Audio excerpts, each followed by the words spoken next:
Siku ya leo tarehe 9 mwezi wa 7 mwaka 2025 ni siku ya kipekee ambayo tumesherehekea jubilei ya miaka 75 ya mama yetu mpendwa. Tumefurahi. Ni siku ya kipekee pia kwa mama yetu kuadhimisha miaka hiyo 75 kwa upendo, amani, furaha, ushirikiano na majirani, marafiki pamoja na familia nzima. Mimi naitwa Mwalimu Yohana Kilese Mali, na miaka 75. Namshukuru Mungu kwa kunijalia umri huu ambao namshukuru kwa namna pekee.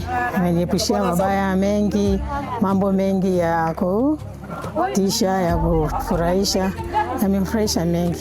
Na kwa kuwa Mungu alikuwa kabla ya vitu vingine vyote, yeye aliwezeshwa na Mwenyezi Mungu hadi akaweza kufikia umri aliofikia. Miaka 75 ni mingi. Ni kwa neema za Mungu tunafikisha. Tunapoteza watoto, wengine bado hawajazaliwa, wengine wamezaliwa na miezi, wengine wana miaka, lakini bado umri wao unaonekana ya kwamba ni mdogo. Lakini Yohana huyo amebarikiwa sana kama tulivyomsikia na kadiri maandiko yalivyoelezwa, kwa sababu Mungu aliye mtunzaji wetu sisi sote, aliyetutunza na kutupa uwezo wa kufika mahala hapa, alimpa tuzo. Vile akampa ponya katika maradhi na mahangaiko mbalimbali. Hakutusimulia chochote kuhusu afya yake, ya kwamba pengine kuna muda alishindwa kwenda kazini au alishindwa shughuli zake. Leo hii ni mzee kati yetu, na bado anasema naomba uzee zaidi, na bado Mungu akipenda ataendelea kukujalia uzee zaidi kama ulivyoomba, wenye amani na utulivu. Tunamwambia Mungu asante kwa jubilei ya mama yetu, na uzidi kumbariki, kumwezesha kuwa pamoja nasi, apokee furaha kutoka kwetu na yale yote yanayomtia moyo na kumzidishia miaka. Mimi ni mtu ninayemwamini Mwenyezi Mungu muweza ya yote. Napambania afya ya roho na ya mwili. Nilizaliwa katika kijiji cha Mengwe, wilaya ya Rombo, siku ya tarehe 9 mwezi wa 7 mwaka 1951. Wakanipa jina la Maliakurwa, mzaliwa wa 3 katika uzao wa watoto 8. Nilibatizwa na kupewa jina la Yohana. Namshukuru Mungu amenijalia watoto wawili, Deogratias Aloisi na Teresia Aloisi. Nimempata mwana anaitwa Angelina Edesi na wajukuu wawili, Collins Deogratias na Joan Rose Deogratias.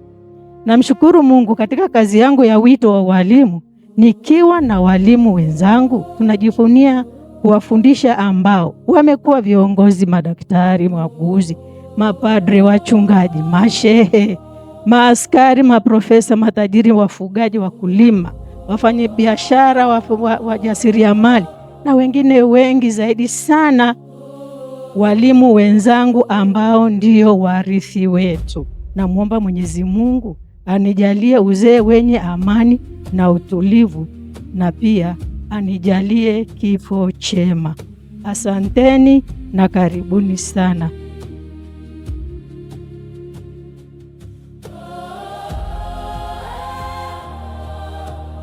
Mama yetu ni mama mwenye upendo sana.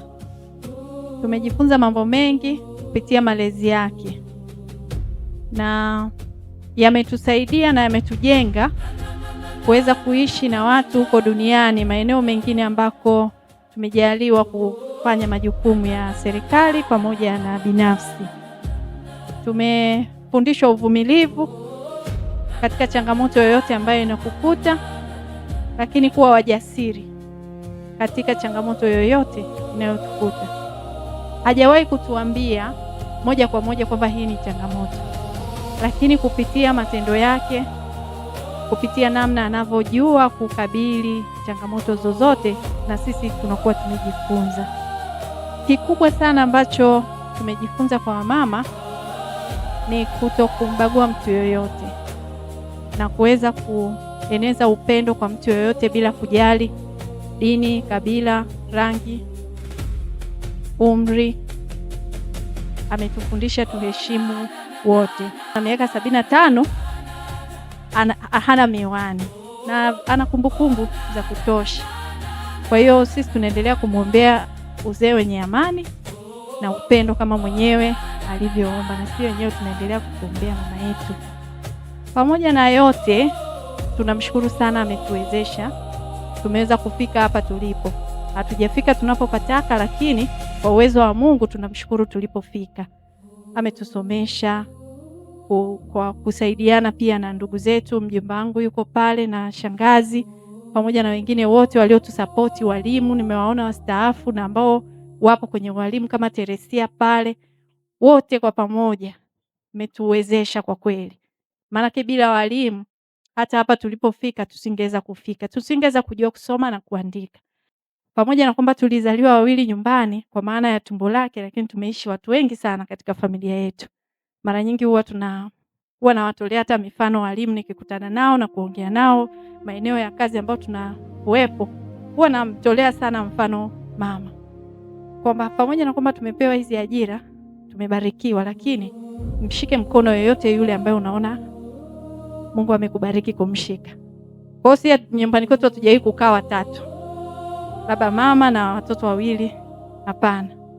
Kuna wengine ni mashahidi hapa, tumekaa sana zaidi ya 10 katika familia moja, watoto wa ndugu, lakini pia wa maeneo ya jirani, na wale ambao walikuwa wanaonekana wana uwezo lakini wana utoro shuleni, mama alikuwa anawachukua tunakaa nao. Mimi nilikuwa sielewi kitu ambacho alikuwa anakifanya, lakini alitufundisha mambo mengi sana kupitia lile jambo alilokuwa analifanya. Mama, nadhani ulikuwa hujui kama tulikuwa tunajifunza, lakini tumejifunza mambo mengi sana mazuri kutoka kwako. Lakini alikuwa pia tuna jina letu tunamuita mkoloni. Mama alikuwa mkali pale ambapo tulikuwa tunakosea. Kwa kweli mnamfahamu Mwalimu Kilee kwa kufinya hajamu. Hata nikiongelea saizi nasikia mwili unasisimka hivi like kama ndo ananifinya, lakini alikuwa anatufundisha kazi za mikono.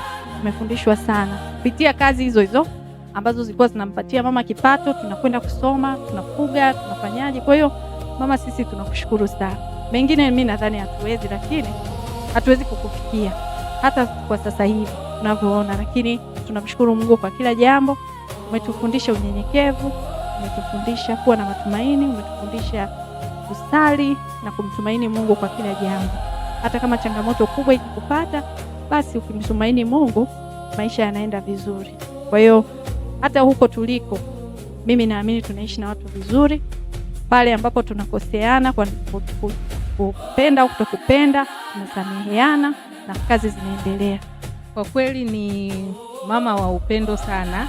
Mimi kama mwali wake, kwa bahati mbaya mimi wazazi wangu walifariki nikiwa mdogo, lakini siku nilipoingia kwenye hii familia alisema mimi nitakuwa mama, na kweli amekuwa mama kwangu. Ana upendo mkubwa sana kwangu. Hata akisikia ninaumwa, mara moja sana anakuja Tanga, haijalishi amebanwa na nini, lakini anafika. Kwa amekuwa ni mama kwangu, lakini amekuwa ni bibi mzuri kwa watoto wangu, kwa sababu amewalea watoto wangu, na mtoto wangu wa kwanza amemlea yeye. Mimi nikiwa masomoni aliniambia utaenda shule, hata ukilia utaenda shule, ninachotaka uwe na check namba yako. Na kweli nimekuwa na check namba yangu kupitia mama yangu mpendwa. Mwalimu Kilee pia ni mama yangu. Alinipokea kazini 2005. Tulikuwa kama watu 4 5 vijana. Anatuambia, nyinyi ni watoto wangu kabisa wa kuwazaa. Elimu hii ya certificate bado ni mdogo kwenu. Mjitahidi, mjiendeleze.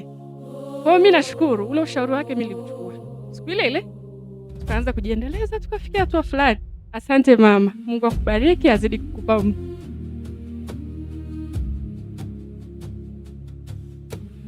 Niwakaribishe sana kwenye adhimisho la misa hii takatifu kabisa ya miaka 75, jubilei ya miaka 75 ya mama yetu. Wengine ni dada, wengine ni mdogo kwao. Tunakutana hapa kwa ajili ya kuendelea kumshukuru Mungu na kumwadhimisha Mungu kwa miaka hii 75. Ni jubilei ya pekee sana. Kipekee naomba niendelee kuwakaribisha wageni wote, majirani, na wanajumuiya wote ambao tunawasili hapa nyumbani, lakini kubwa zaidi ni kuendelea kusherehekea jubilei ya miaka 75 ya mama yetu Yohana ambaye anatukusanya hapa nyumbani siku hii ya leo kwa furaha kabisa na kuendelea kumshukuru Mungu.